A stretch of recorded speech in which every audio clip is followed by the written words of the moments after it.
Okay, everybody, we're back. I wanted to make some adjustments to my charts and everything else like that, just make it a little bit easier, get a little bit of the gunk off of them so I could go through it a little bit faster. But basically, I'm going to do my next day analysis, and the first thing I always like to do is to bring up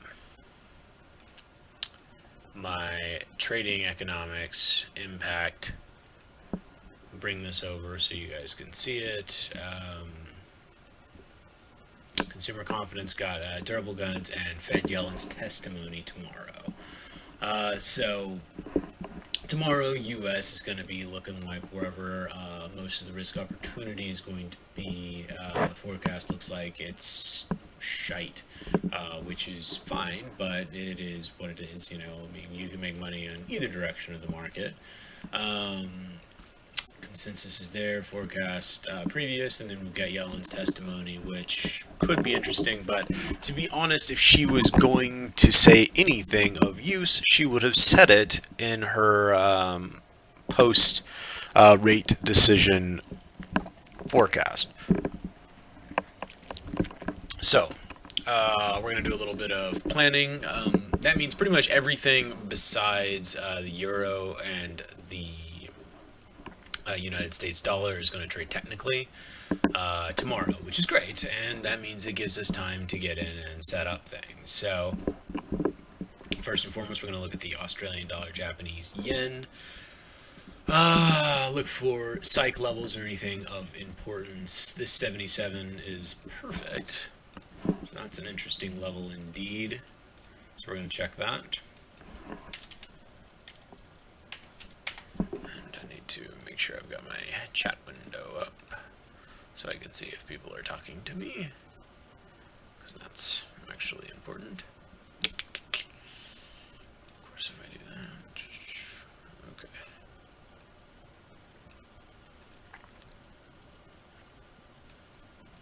Okay, we're just going to scoot this over a little bit and scoot this over a little bit, and then there we go.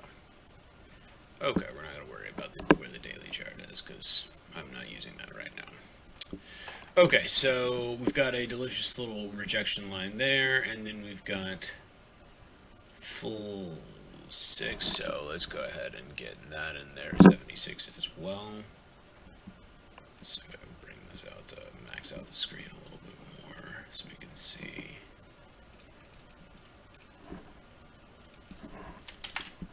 Close enough.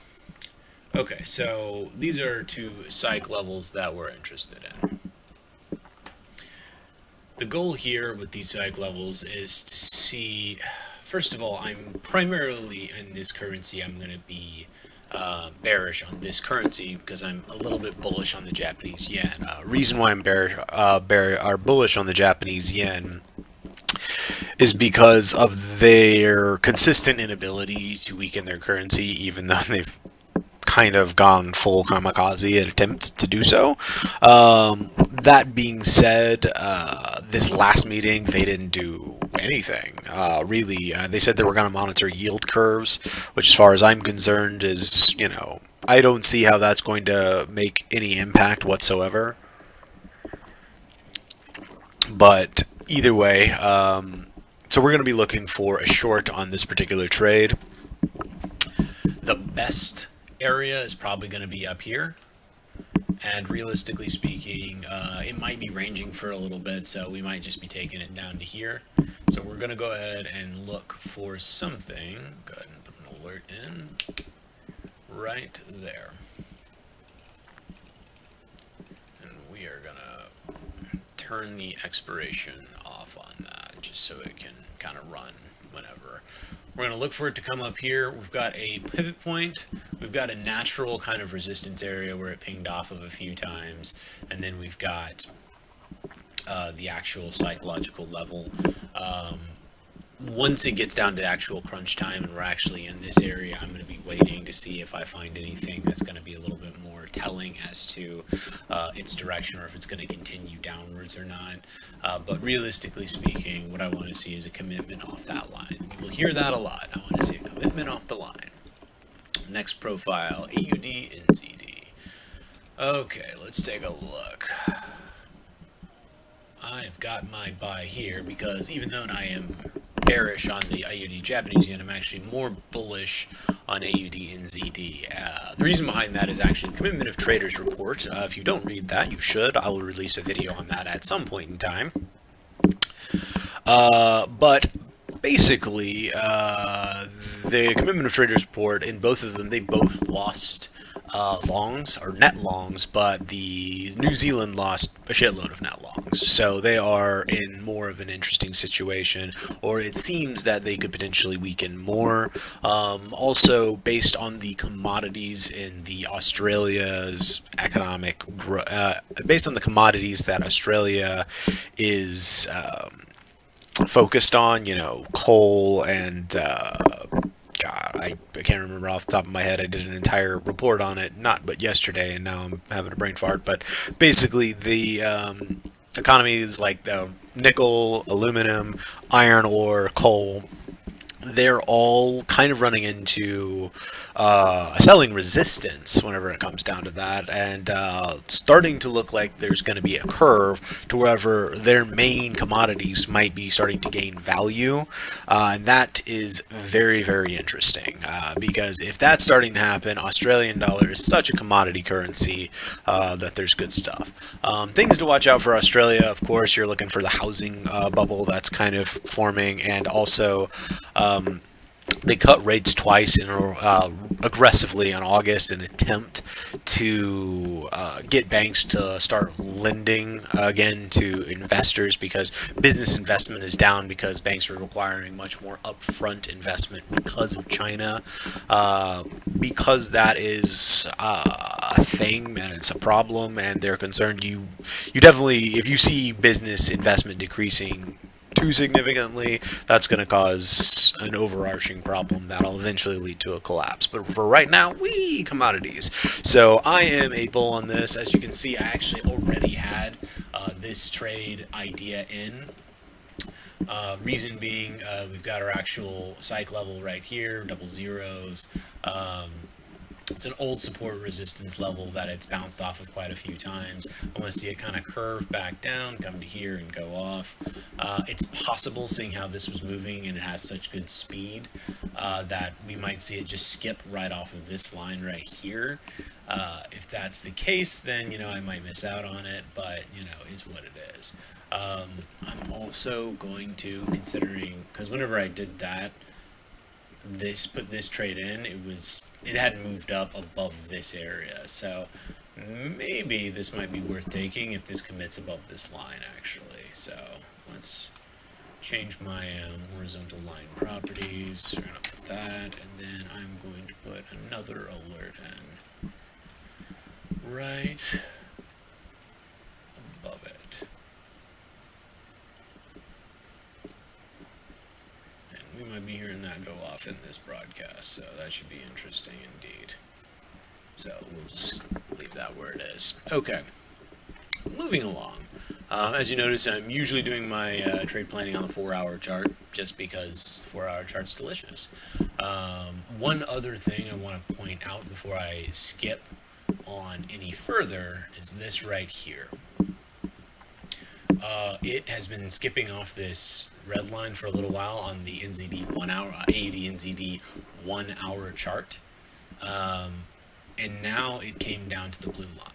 This could be a foreshadow of a die in the trend, basically. Like, this could be a foreshadow that it's going to double top and then come back and retract a little bit.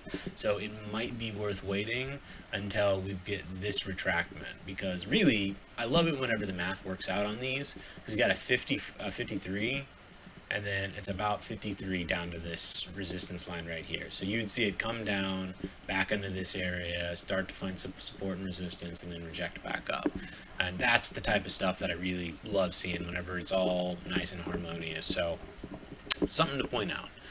Moving on to Canadian Japanese yen. We've got our resistance lines here. And this one just buggered straight off. I think here and here, whenever I made a new indication, I was just curious if it would come up to this line. it is in the, even though I'm short on this currency, it is in the sell area, or it's in the buy area, which means that once something gets down to here, it's very dangerous to be trying to sell anything in this area. So I'm not really interested in this currency right now. In fact, actually, it's moved so fast and so quickly. I can't really see this doing very much for the rest of the week. I would think that it's probably just going to teeter around unless we get some major news. So we will move on to something else. This one is a lovely one. Now, I am definitely very short on the euro. A bear on the euro, bullish sort of on the Australian dollar. So I really want to see on this currency a breakdown below here. And I thought I already had an alert on this one. Yeah, I want to see a break below this line, and that's not going to be good enough for me to take this trade, by the way.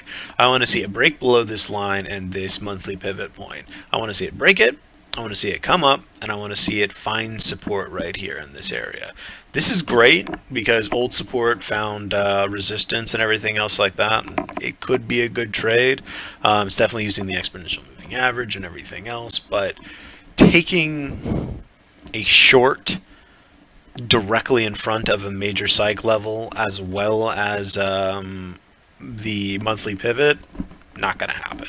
So I want to see it break here. I want to come up. I want to see it find some support real fast. I'll probably have to do it on the 15-minute chart. Take it down. Okay, so in this particular instance, I'm actually not too hot on both of these currencies, but that is interesting. Okay, let's back it up a little bit here.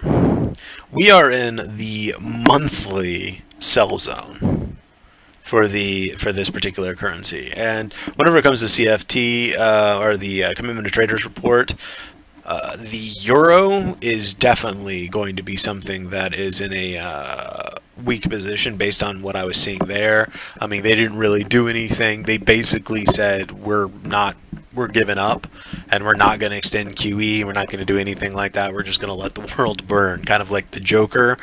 So I am super hard bearish on the euro. Canada at least has, their main expert, which is oil, and there's just so much OPEC talk about, maybe trying to decrease supply, but that's bullcrap because, the main countries that are talking about, like Saudi Arabia and Russia, are like, yeah, we agree that we will not increase supply, but they're operating at 100%. So, yes, don't you dare increase supply above 100%, you jackwagons. So, I don't think that we're going to see too sharp of an oil spike because countries like, in fact, actually, we could see a decrease because countries like Iran that still want to get their oil production up to, I think, like 4 million barrels a day and are only like 2.7 million barrels a day or something like that. So oil could continue to decrease. So that's the reason why I'm kind of bearish on the Canadian dollar. Also, the Canadian loonie. Also, if you read some of their reports on their central banking and a few other things, and they just released a report on being lower interest rates for longer. So I'm not a bull on the Canadian loonie. I am very, very bearish on the Canadian loonie. I'm actually bearish on both of these currencies. If anything, this tells me how weak the Canadian loonie is. So I would rather find a strong currency to pit this against. So maybe we'll find that down zeroed. Euro Swiss franc. Well, we've got a nice little head and shoulders here on the hourly chart that just broke. Very interesting. Let's get myself some indicators up on here. Pivot points. I would like my weeklies on this one. False. Thank you. And I would like my indicators custom pivot points monthly here. Okay. First things first, we're going to check the 4 hour, even though I saw something delicious on the 1 hour, so its anticipation is killing me. But, look at that. Okay. So I see...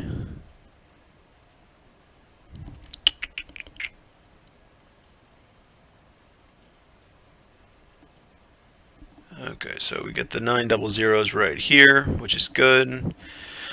There's the monthly pivot point, which is just above it. And then the deliciousness. And then, there's just a clear resistance right here in that area that it's been testing for a little while. And then where's my hourly chart? Sun Tzu. Bring it over. Okay. And then we see the true delicious tastiness. Now we had this old support level here, and now we have this one, which is the actual monthly pivot point. So let me do this.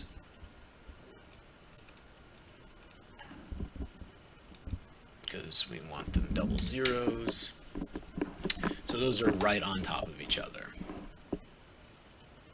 Very interesting indeed. And then we know that the monthly pivot point is just above that, right? Monthly pivot point is at, let's just skip it over here. Yeah, 19.5. So it's actually above that. It's above the monthly pivot too. Right? No, it's not. Yes, ones are important. Okay, so it's kind of stuck between those. Now, the interesting thing is I am bullish or bearish on the euro, and I am in this environment. I'm actually a little bit more thinking that risk off is more likely, meaning people are going to go into more safe haven assets and get away from more risky assets. So this head and shoulders, I'm not a fan of. So I am going to say that if I see a break below this head and shoulders, if I see it fail, I will sell. Because I have fundamental basis that says that this could be liar pants on fire. But if it takes up, no big deal. I might actually have to change my perspective on the euro and do a little bit more fundamental analysis if this actually continues up. Because that makes no sense why they would be going with a riskier currency that has no intention of saving itself over the Swiss franc, which has always been a risk-off currency. So, yeah, we're gonna let that go off, and we're gonna see what happens. This might actually just be a nice little relaxing pullback, and then it was just gonna carry on doing what it was doing. So, whatever. Anyway, moving on.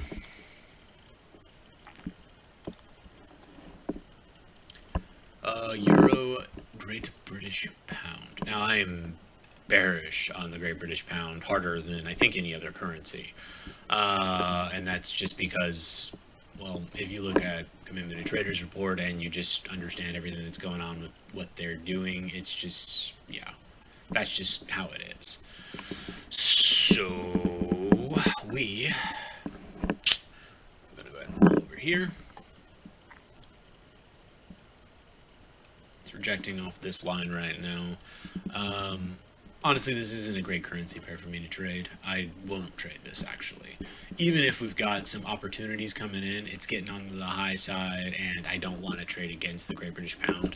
I don't want to trade against the Great British Pound, or for Great British Pound strength, but also a lot of the Great British Pound stuff is starting to get closer to where it was at the end of Brexit. So the low of where it was whenever the, Brexit vote kind of went through and everything else like that. I'm thinking we might see some reversals on the Great British Pound for a little while, just to kind of absorb back in before we see another charge forward. So I'll be interested to see what happens. But for now, I'm definitely not buying anything on this screen whatsoever. I'm a bear on this one, for sure. I'm going to be selling the balls out of it. And I don't... that was a missed opportunity. I was making videos. Okay.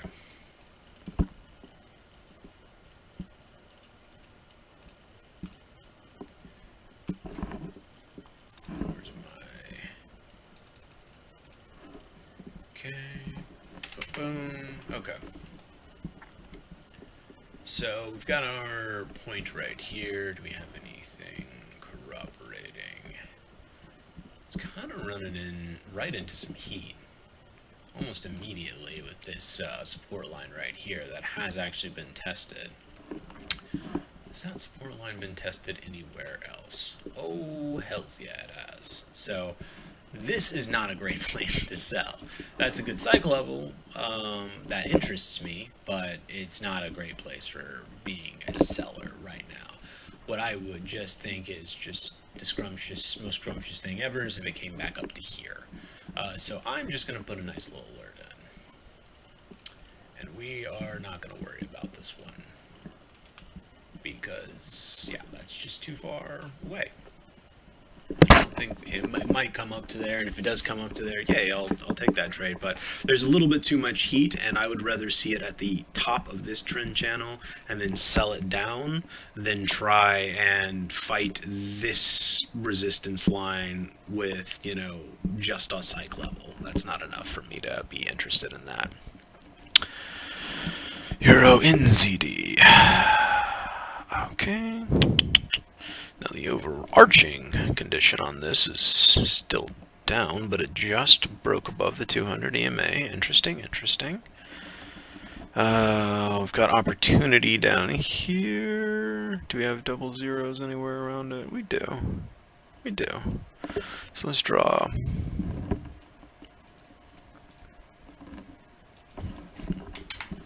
Okay, so double zero is pretty much almost right on top of that.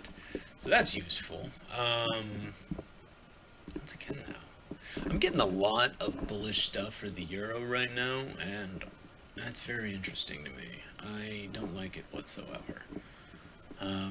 Even still, the Commitment of Traders report's really showing me that the people are evacuating the NZD. I seriously doubt it completely had everything to do with the bad dairy report from last week, but maybe, I don't know, maybe dairy's, it's like, I know dairy's important to them, but Jesus. Anyway, so opportunity, maybe, on this trade. I'm not holding my breath on it, though. If I see some really just amazing stuff corroborating this particular trade, it comes down, maybe I'll take it, so...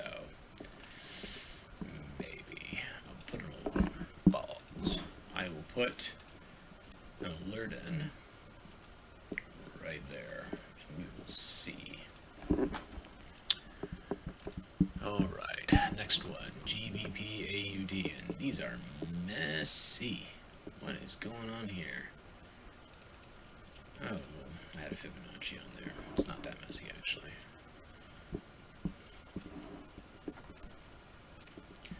Okay. So we are at the psych level. It is just below it. This went quite a distance without retractment. And we are really close to the end of Brexit before it bounced. Like, that's the psych level. It's actually just below the psych level for Brexit, I believe. Yes, it is. Yes, it is. Okay, but we've got this resistance line here, which actually is what it bounced off there, and there. So I am reasonably confident that even though I am bearish on this currency, that we are going to see a little bit of a pullback. This was a pretty significant move, and it's starting to teeter off a little bit. I think we'll see at least a pullback up here. I'd like to see a pullback to right around here. That's where I'd like balls. I'd like to see a pullback to there, right into that area, because that would be nice. We have a nice little double zero area off of old support right here that it's rejected off of. You can see, boom, it came back and touched it right there. Boom, boom, boom, boom. So, and even here, it hesitated before going through, or even here, sorry, hesitated and then came up and kind of bounced on this area. So, I would like to see it pull up here. This is going to be my first potential entry. Let's pull my fibs down. But this is going to be more likely. So we're going to put the next cycle level in, which that I think will be useful, which is you. Okay. Okay, so we're going to look and see for a commitment here off this line. If it gets to this line, it commits down, and then it doesn't have the chutzpah to keep going, whatever. We're not going to worry about it. We're just going to go ahead and let it rock and roll. Either way, this is where it's going to be for now. I'm not going to sell it whenever it's this low at this particular instance. It's not into the final sell zone down here, but the final sell zone is below major resistance areas, so I'm not worried about that. I'm going to wait for a pullback on this one. It's gone a good distance. It needs to adjust, so we're going to wait. Great British Pound, Swiss franc. This one's just amazing. I need to get myself some of this one. It's going to be delicious. Oh, crap. This one's going to get a pullback, too. We're not going to worry about it. Okay. This is the some bitch. Oh yeah, we're starting to see that rejection that I'm thinking of that's going to happen across the board. So yeah, we're going to leave that alone for sure. I'm pretty sure that the Great British Pound, though I'm very much a bear on the Great British Pound, I think we're going to see a nice pullback. Great British Pound NZD. This one's already starting to do a pullback, which once again illustrates NZD weakness. We've got the indication here. I wouldn't take this trade anyway, even if it was in a good spot, just because NZD is demonstrating some serious weakness, and to try and go into that currency whenever it's demonstrating so much weakness wouldn't be smart. And NZD Japanese yen, which I am, yeah, I'm actually a bear on this one, for sure. So we've got our support. Okay, let's take a look. Alright, so we've got our kind of resistance area right around in here, and it's on that. Is there any... Yeah, it's right below 73 even, isn't it? Oh, we might be taking this trade. Alright.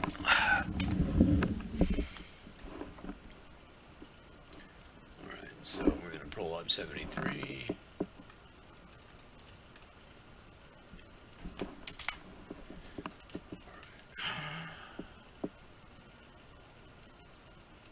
It's a Head and Shoulders that is about to invalidate.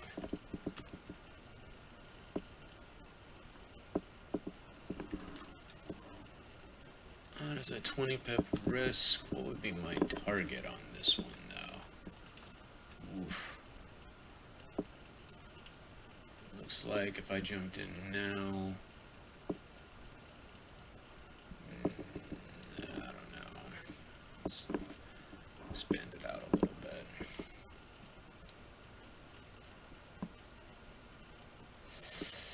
Maximum I'd be able to pull 50 off of that. So 20 for 50. That's not a great ratio, especially whenever we're that low. Still, it's a good trade.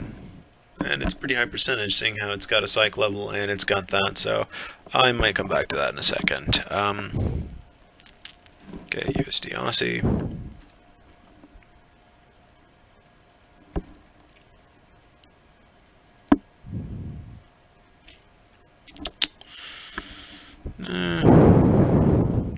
Nothing's really driving me crazy here.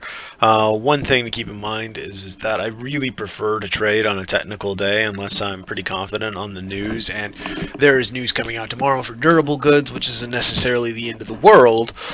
But Janet Yellen speaking tomorrow can cause an issue. One weird word from her, and it's game on for the whole world. So, the United States dollar, unless I can find myself in a great position, I'm not going to worry about it too much. Yeah, so I'm going to check the USD yen just because I haven't checked on it in a little bit. How interesting. Yep. And this is the reason why should have waited on that yen trade, and I did wait on that yen trade. It is right at 100. Okay, now that is definitely interesting. So what's going to happen, we're going to put an alert here, and we're going to bring this up. So it goes off right there. Bam. Alright, if it breaks 100, I would like to know, but I'm not going to go into that trade at any point in time. What I'm going to look for is I'm going to look for a break in the 100 and then a bounce back on the line to find support, and once it does that, take it for a sell. That is the golden goal for that trade. So either way, I'm not sure if anybody even actually made it on this live stream. It's my first one, so I just, did it to get a general feel for it and everything else. If you do manage to come back and listen to my next day planning for this particular instance, please come check it out. It makes me happy. If you check out my videos, like, subscribe, do any of that business. Right now, the videos that I have are just basic rudimentary videos. I'm trying to build kind of a community of individuals that are all looking to educate and grow as traders, and I think that I think we can all learn a lot from each other, and if we work together, we can make a lot together, because foreign exchange, there is more money, more than enough money for anybody. So either way, thank you very much for taking the time to join. I think this is probably where I'm going to end the live stream for the moment, but otherwise, I appreciate your time, and I definitely look forward to hearing from you guys, either in the comments or, via message or anything else like that. So have a